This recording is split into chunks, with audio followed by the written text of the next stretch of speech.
नमस्कार प्रेक्षकांनो, आजच्या एपिसोडमध्ये इथे आकाशला मीडियावाले प्रश्न विचारून हैराण करत असतात.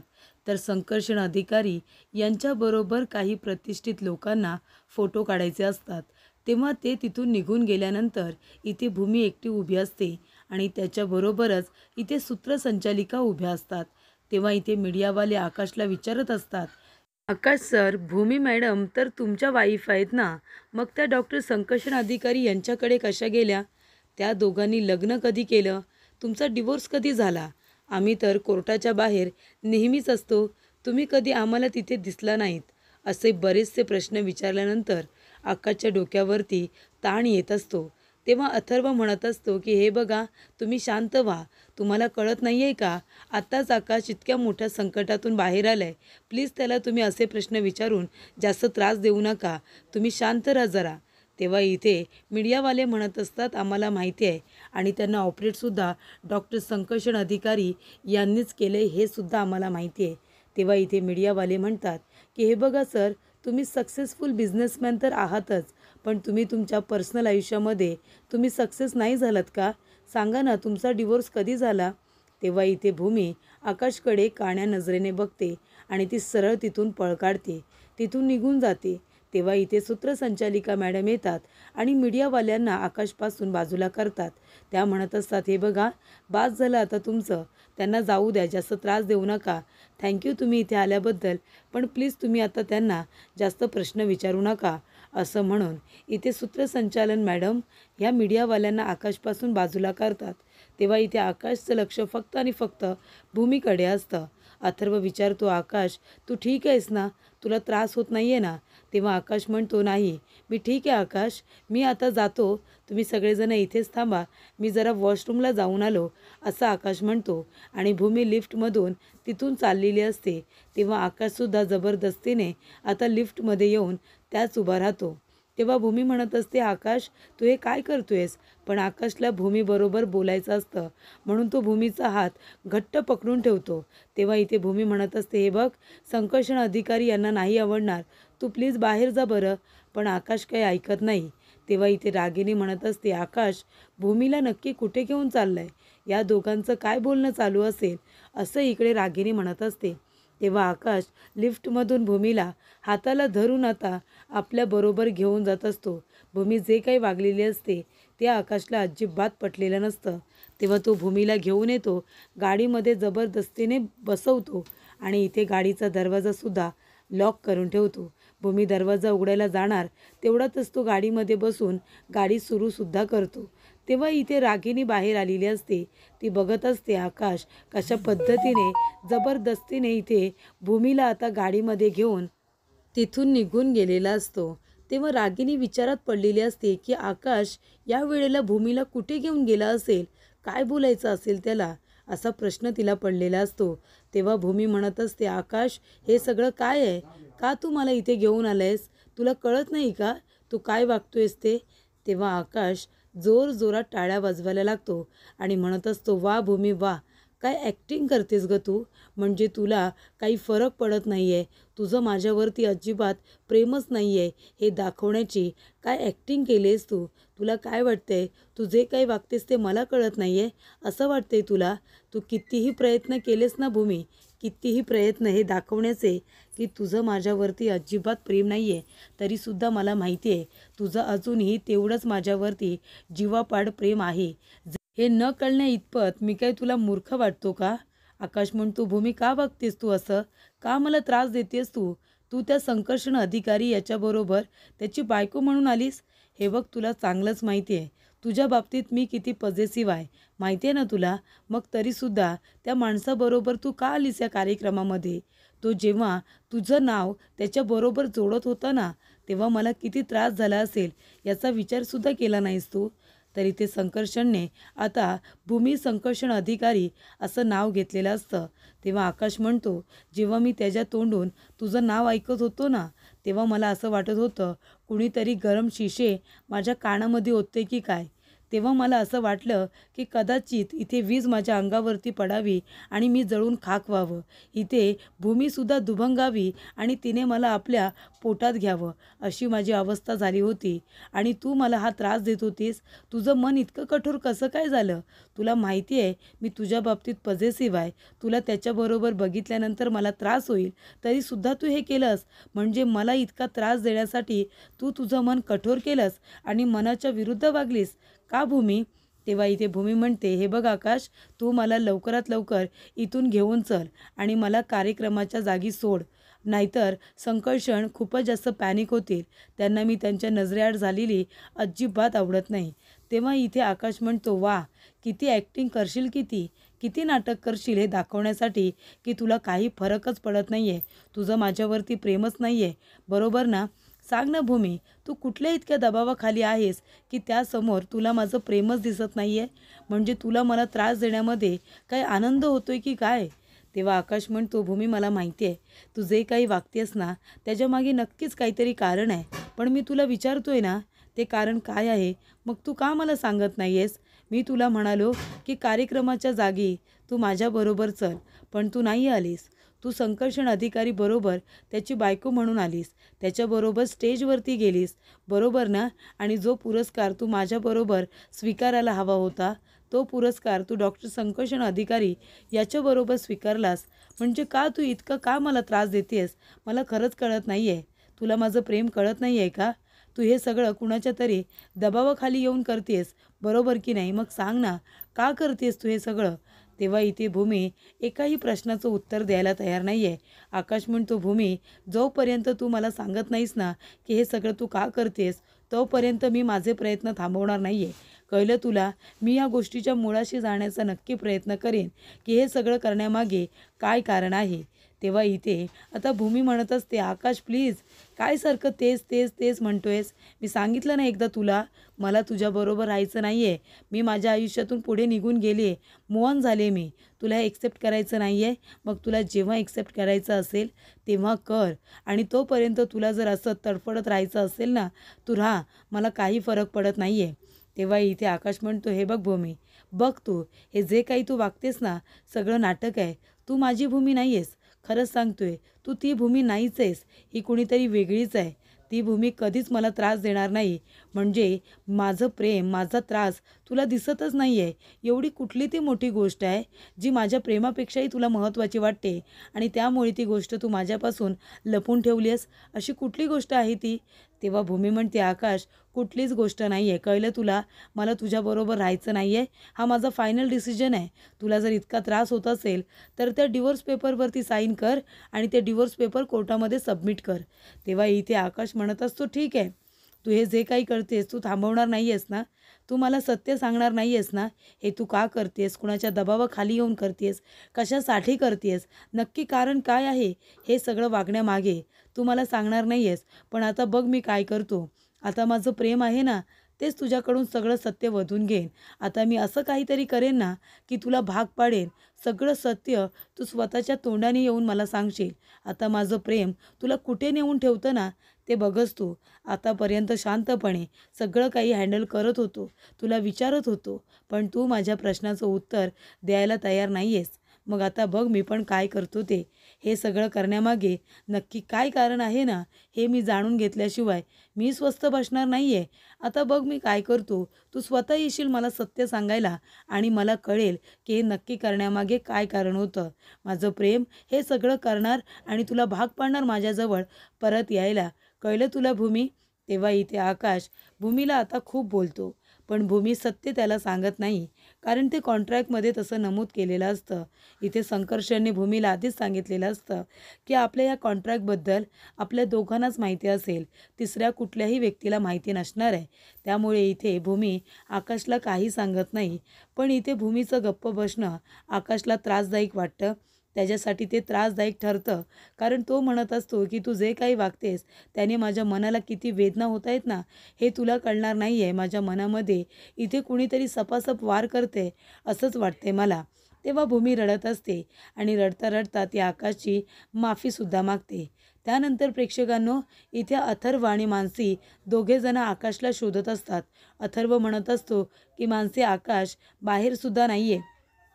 तेव्हा मानसी म्हणत असते, अथर्व, अरे इथे भूमिताई ज्या पद्धतीने वागले, डॉक्टर संकर्षण अधिकारी बरोबर आकाश जिजूने बघितले, आकाश भाऊजींनी स्वतःला काही त्रास तर करून घेतला नसेल ना, त्यांनी स्वतःच्या जीवाचं काही बरं वाईट तर करून घेतलं नसेल ना. तेव्हा अथर्व म्हणतो, हे बघ मानसी, नको काळजी करू, हे बघ आकाश इथे नाही आहे, त्याची गाडीसुद्धा नाही आहे. तेव्हा इथे मानसी म्हणते, आपलीच बायको आपल्याबरोबर नसून दुसरं कुणाबरोबर तरी आले, हे बघितल्यानंतर कुठल्या नवऱ्याला त्रास नाही होणार. आकाश भाऊजीसुद्धा रागाच्या भरातच कुठेतरी निघून गेले असतील असं मला वाटतंय. तू फोन कर ना त्यांना. तेव्हा अथर्व म्हणतो, फोन करतोय मी, पण तो फोनच उचलत नाही आहे. तेव्हा इथे संकर्षणसुद्धा भूमीला शोधायला आलेला असतो. तेव्हा अथर्वचं लक्ष जातं. तेव्हा अथर्व म्हणतो, तुम्ही भूमिताईला शोधताय का? तेव्हा संकर्षण म्हणतो, हो. कुठे आहे भूमी? तेव्हा अथर्व म्हणतो, भूमिताईसुद्धा इथे नाही आहे आणि आकाशसुद्धा नाही आहे. ते दोघं जण कुठे गेलेत काही माहिती नाही आहे. कदाचित दोघांना एकमेकांबरोबर काही बोलायचं असेल, म्हणूनच ते दोघे जण गेले असतील. हे ऐकल्यानंतर संकर्षणला खूपच जास्त राग येतो. तेव्हा इथे मानसी म्हणत असते, भाऊजींना ताईबरोबर बोलायचं होतं, तेव्हाच ते कदाचित गेले असतील, म्हणून तर इथे भूमिताईसुद्धा नाही आहे ना. तेव्हा अथर्व म्हणत असतो, हे बघा डॉक्टर संकर्षण, तुम्ही कितीही प्रयत्न करा, पण आकाश आणि भूमी या दोघांना एकमेकांपासून तुम्ही वेगळं नाही करू शकणार. तेव्हा इथे मानसी म्हणत असते, आणि का करताय तुम्ही असं? तुम्ही ताई आणि भाऊजींना एकमेकांपासून वेगळं का करताय? तुम्ही ताईवरती कसला दबाव टाकलाय का? का तुम्ही जबरदस्तीने तिला तुमच्याकडे ठेवलंय? तेव्हा संकर्षण म्हणतो, हे बघा, तुमचा काहीतरी गैरसमज झालाय. आम्ही दोघेजण खुशीने एकत्र आलोय. मी तिच्यावरती कुठल्याही पद्धतीची जबरदस्ती केलेली नाहीये. तेव्हा अथर्व म्हणत असतो, अजिबात नाही. भूमिताईचं आकाशवरती खूप प्रेम आहे आणि भूमिताई कधीच इथे दुसऱ्या पुरुषाचा विचारसुद्धा करणार नाही. आम्हाला पूर्णपणे खात्री आहे, तुम्हीच काहीतरी असं केलं असेल जेणेकरून तिला हा निर्णय घ्यावा लागलाय. तेव्हा इथे डॉक्टर संकर्षण म्हणत असतो, मग एक काम करा, तुम्ही तुमच्या भूमिताईला आता विसरून जा. तुमची भूमिताई आता आमच्याकडे आली, तुम्हीसुद्धा विसरून जा. आणि तो आहे ना आकाश, त्यालासुद्धा सांगा, भूमीचा विषय बंद कर म्हणावं. आता भूमीचा विचार करू नकोस, कळलं तुम्हाला? भूमी आता माझी आहे आणि ती माझ्याकडेच राहणार. त्याच्यामुळे आता तुम्ही तिचा विचार करू नका आणि तिची वाट बघू नका. तेव्हा मानसी म्हणते, असं कसं बोलता तुम्ही? हे बघा, भूमिताई माझी बहीण आहे. मी तिला अगदी व्यवस्थित ओळखते. तिचं आकाश भाऊजींवरती खूप प्रेम आहे. ती त्यांना सोडून कधीच कुणाचा विचार करू शकत नाही. पण तुम्ही मात्र तिला नक्कीच काहीतरी असं सांगितले. तुम्ही तिला ब्लॅकमेल केलेत का? ती कुठल्या तरी दबावाखाली आहे तुमच्याकडे, म्हणून ती हे सगळं करत असेल. मला सुद्धा आता तेच वाटतंय. तेव्हा संकर्षण म्हणतो, मी तसं काहीही केलेलं नाही आहे. त्यानंतर रागिनी त्यांचं बोलणं ऐकत असते. तेव्हा ते सगळेजण एकमेकांबरोबर वाद घालत असतात. तेव्हा रागिनी म्हणत असते, अरे काय एकमेकांबरोबर वाद घालताय? तिकडे तो आकाश भूमीला कुठेतरी घेऊन गेलाय.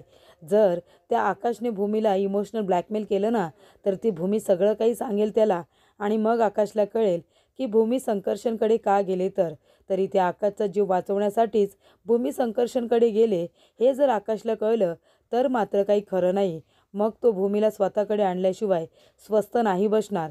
तेव्हा प्रेक्षकांनो, इथे मानसी म्हणत असते की तुम्ही जे काही करण्याचा प्रयत्न करताय ना, ते कधीच शक्य होणार नाही आहे. कळलं तुम्हाला?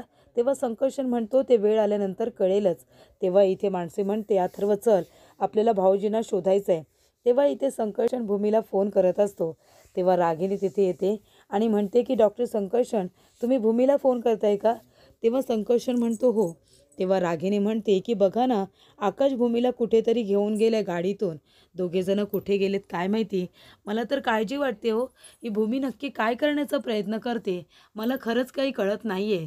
तेव्हा इथे संकर्षण म्हणतो की मी फोन करतोय तिला. तेव्हा इथे रागिनी हे सगळं मुद्दामून करत असते, जेणेकरून तिला संकर्षणच्या मनामध्ये सुद्धा भूमीबद्दल विष पेरायचं असतं, गैरसमज निर्माण करायचे असतात.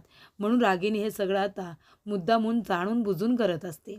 तेव्हा प्रेक्षकांनो, इथे भूमी घरी आलेली असते.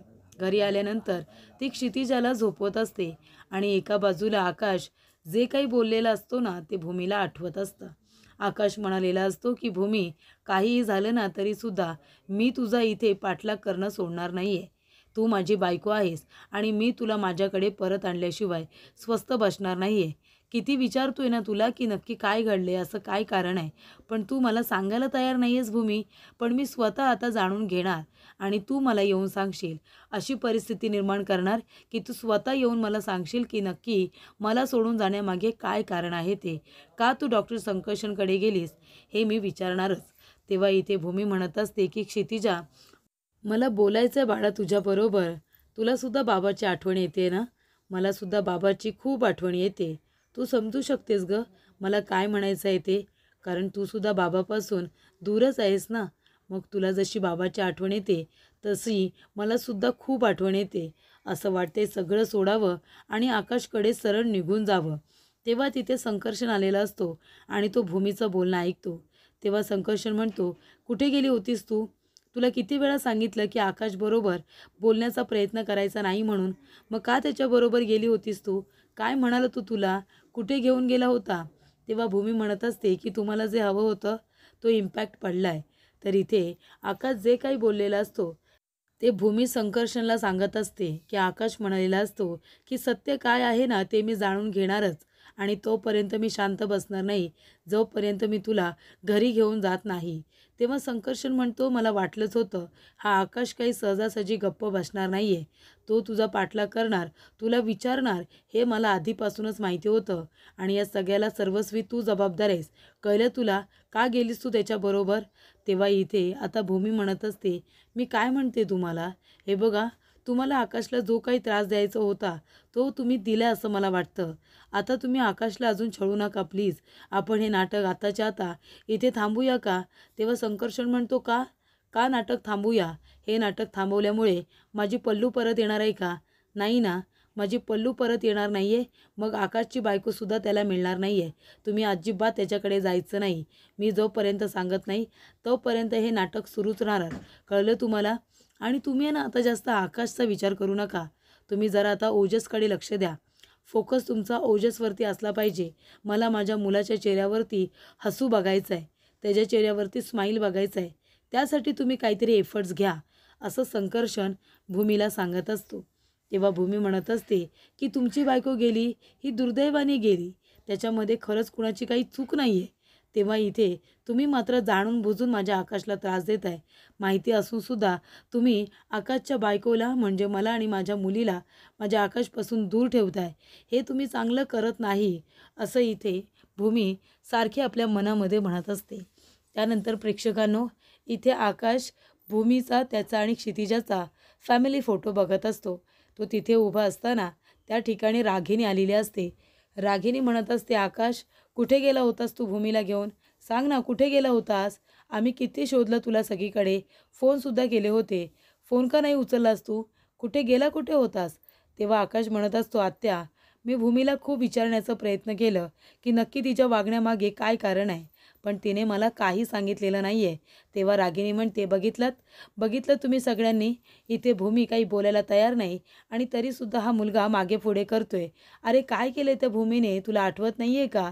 अरे त्या डॉक्टर संकर्षण अधिकारी याच्याबरोबर बायको म्हणून ती त्या कार्यक्रमामध्ये आली होती. बायको म्हणून. अरे महाजनांच्या इज्जतीचे धिंदोडे काढले तिने, धिंदोडे. तू तिथे असतानासुद्धा ती त्या संकर्षणबरोबर बायको म्हणून मिरवत होती. तेव्हा अथर्व म्हणतो, नाहीतर काय, ताईकडून या वागण्याची अपेक्षा कधीच केली नव्हती. तेव्हा मानसी म्हणतो, हो ना, ताई अशी कधीच वागणार नाही. मला तर असं वाटतंय की तिच्या हे सगळं वागण्यामागे ना नक्कीच काहीतरी कारण असेल, म्हणूनच ती अशी वागली असेल. नाहीतर ताई कधीच चुकीची वागणार नाही, मला गॅरंटी आहे.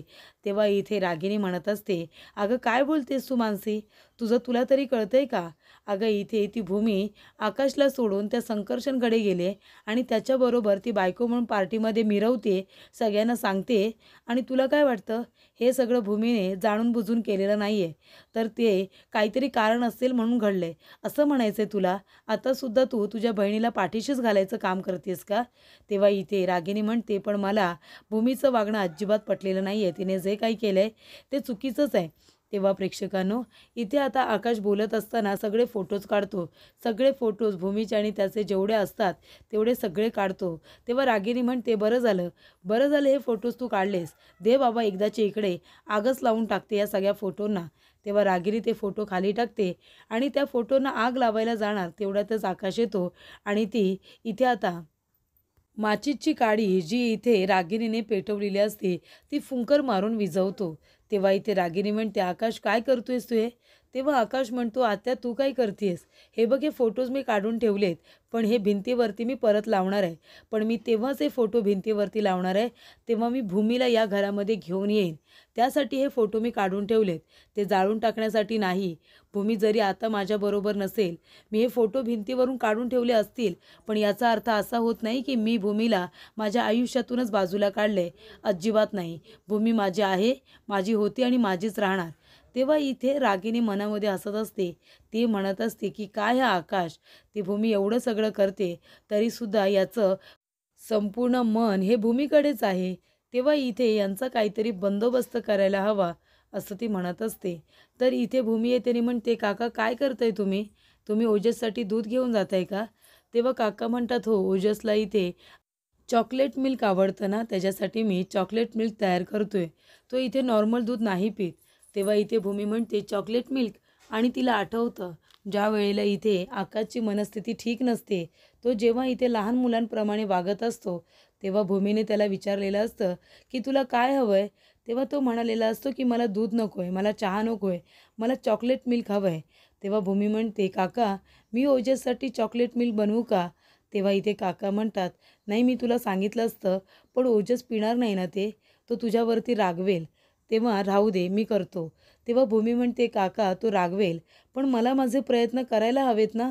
त्याच्या मनामध्ये माझ्याबद्दल जी कटुता आहे ती बाजूला करायला नको का? मला सुद्धा ओजसला आनंदी बघायचं आहे. खरंच त्याच्या चेहऱ्यावरती मला हसू परत आणायचं आहे आणि त्यासाठी मी हे सगळं करते. प्लीज मी करू का त्याच्यासाठी इथे चॉकलेट मिल्क? तेव्हा इथे काका म्हणतात, बरोबर बोलतेस तू. माझी मुलगी गेली, तिला मी आता परत आणू शकत नाही, पण मला माझ्या नातवाला गमवायचं नाही आहे. तेव्हा भूमी म्हणते, तेच तर काका, जे काही घडलं ते आपल्या हातात नव्हतं, पण आता ओजसच्या चेहऱ्यावरती हसू आणणं हे तर आपल्या हातामध्ये आहे ना. म्हणून मी तुम्हाला म्हणते की मला हे छोटे मोठे प्रयत्न करत राहू द्या, मला थांबता कामा नये. कारण जर मी इथे प्रयत्नच केले नाही तर मी ओजसच्या मनामध्ये जागा कशी निर्माण करेन, असं भूमी म्हणत असते. तर प्रेक्षकांनो, पुढील भागामध्ये इथे आकाश म्हणत असतो की मला माहिती आहे भूमी हे सगळं मुद्दामून करते, पण भूमी हे सगळं का करते ते कळायला नको का? मी दोघींनासुद्धा मानसिक खूपच जास्त मिस करतोय गं. आणि मला असं वाटतंय ना, क्षितिजा खूप रडते, क्षितिजाला माझी गरज आहे असं मला वाटतंय. तेव्हा इथे क्षितिजा खरोखर खूप रडत असते. तेव्हा संकर्षण विचारतो की काय झालं, का रडते ती इतकी? तेव्हा भूमी म्हणते, मला सुद्धा कळत नाही आहे ती इतकी का रडते ते. तेव्हा तिथे आकाश आलेला असतो आणि आकाश स्वतः इथे आता क्षितिजाला गप्प करतो. तेव्हा भूमी म्हणते, तुला कसं जमलं, कुठून शिकलास तू? तेव्हा आकाश म्हणतो, मग मी नवरा कुणाचा आहे? आणि तेव्हा तो भूमीकडे बघतो. तेव्हा इथे भूमी आता आकाशकडे बघत असताना आपले एक्सप्रेशन लगेचच चेंज करते आणि त्याच्याकडे बघत असते.